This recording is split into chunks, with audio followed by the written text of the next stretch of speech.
I chose to analyze the digital presence of the Jefferson Hills Public Library. It's a library right outside of Pittsburgh, and I chose it specifically because my daughter recently moved there and has been volunteering at this library. So I thought it was a good place to start. And I started just on their website, which I really enjoyed. It was when you first pull up the website, there's a gallery of pictures of the different events that are upcoming at the top, and then as you scroll down, there are big icons that basically you can use to search the catalog or to go to your account. Very obvious, just click right on it, and it was very simple to use. After that, they had at the bottom some books that they were featuring for the month, like a what's new section, and you just had to click right on them. Very easy to use. Also, I pulled it up on my phone just to see what would happen, and the website comes up, looked just the same on my phone as what it did on a full screen.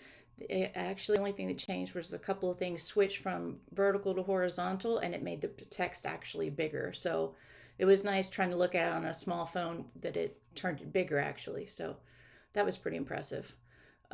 They did not include on their website in anywhere an equity, diversity, and inclusion statement. However, they do have a section labeled special needs, and they do list all of the accommodations that they have available and the fact that they are obviously ADA compliant. Pennsylvania has something called it's the LAMP program. It's Library of Accessible Media. And so they have different things available throughout that you just have to request. If you have bad vision, braille books, any kind of disability, they have a whole separate section of those, and obviously large print. They have something called a Playway device, which is the equivalent of like a little cassette recorder that you can listen. You sign it out like you would a book, but it has the book already loaded onto it, so you can listen to it. The only downside I could see is that there was their website wasn't available in any other language. You couldn't switch it from English to something else. You could search for something in Spanish or any other language you wanted, and if they had that copy available or they had whatever you were searching for, it would come up, but you couldn't have the whole website translated. They had some pretty neat programming going on. They did a nice job of kind of spreading it out. So they do have kind of something for everything.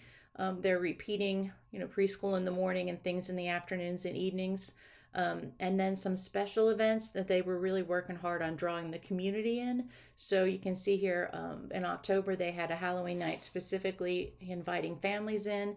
They had a mom and kid kind of, bring your kid and we'll do this together. They had a meet your neighbor. Pittsburgh is a very diverse community as a whole. This particular area is not as diverse, but they still invited somebody in that's Bhutanese that lives there in that community, but probably not a whole lot of people would know a lot about that. So my favorite is the dog. They have a licensed therapy dog that comes in every couple of weeks. You can sign up and you can come in and just sit down and read to the dog, as they say, for new and reluctant readers. So I thought that was a pretty cute idea. Their social media presence is very bland. Twitter, Facebook, Instagram, and the only thing that they really have on it is announcements. There are flyers for their upcoming programs, special events. They do sometimes put photos in from past programs, but other than that, there's no people shown at all. They did a couple of public service announcements, time changes and whatnot, but no personal, political, and anything to that effect. As far as the diversity of the area, Pittsburgh is diverse in it as a whole, but this particular area you can see is majority are white, 96%. Almost half of the families have kids, or half of the households have kids, so it's a pretty big family community. Some senior citizens, not a whole lot, not very many people living below poverty, so you've got a white family middle class neighborhood or area, and their staff reflected that. I only know that because my daughter being there, I did get to meet everybody, and so, but you wouldn't know that from from anything you found online. You have absolutely no idea. I also want to point out that their hours are pretty fabulous. They did a nice job of spreading them out.